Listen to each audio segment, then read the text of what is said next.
Let's be honest, a lot of people train hard all week, but still enjoy a few drinks on the weekend. And they may have been struggling with seeing any results, and they doubt whether or not alcohol is the main reason, and how much of that could affect the process. So today, we're gonna dive into the science of alcohol's effect on your body.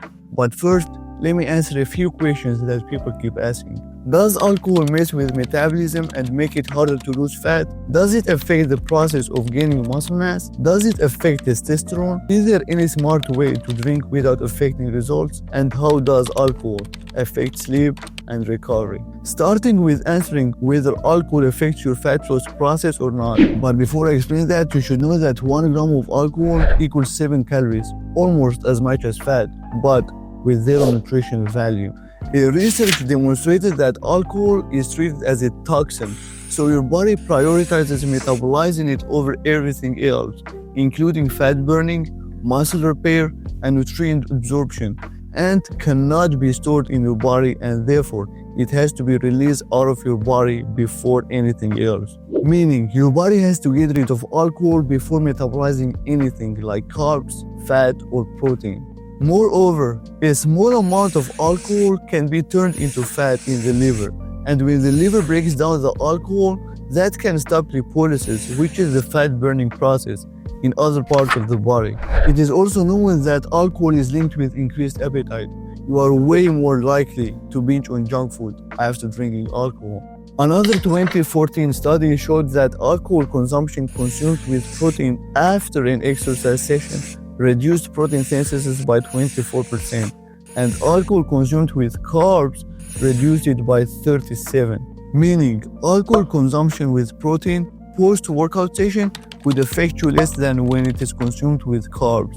Question number 2 about the effect on muscle growth. 2015 research showed that drinking a moderate amount of alcohol did not affect muscle growth, protein synthesis, and the majority of mTORs after 14 days of consistent muscle training. This study actually differs from the previous one in that it was not conducted after the training session. When it comes to your muscle building process, your calories are way more important than being concerned about alcohol, as long as you are drinking it in moderation.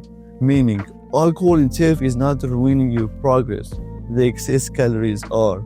Now for the third question relating to testosterone, a 2023 research demonstrated that drinking a small to moderate amount of alcohol can temporarily raise testosterone levels a little in men, whereas consuming a large amount is linked to a decrease in testosterone levels in the blood.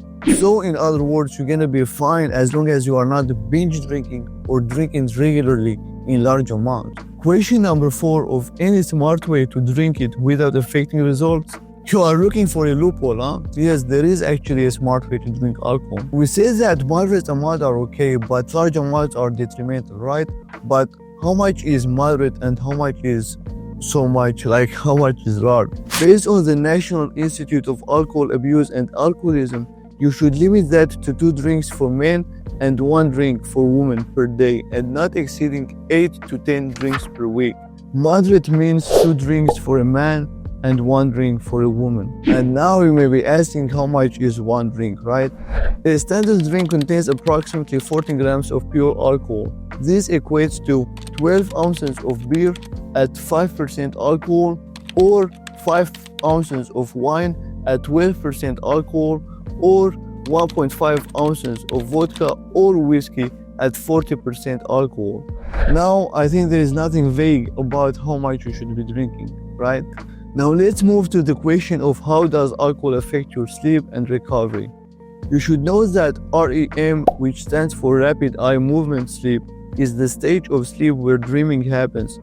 It helps with memory, learning, and emotions. SWS, on the other hand, which stands for slow wave sleep, is the deepest, most stressful part of the sleep. Long story short, REM means brain cleanup and emotional recovery.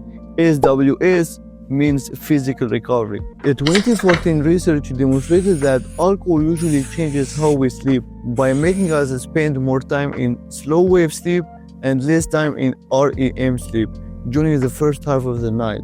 Later in the night, especially with the small to moderate amount of alcohol, this pattern often flips, REM sleep increases and deep sleep decreases.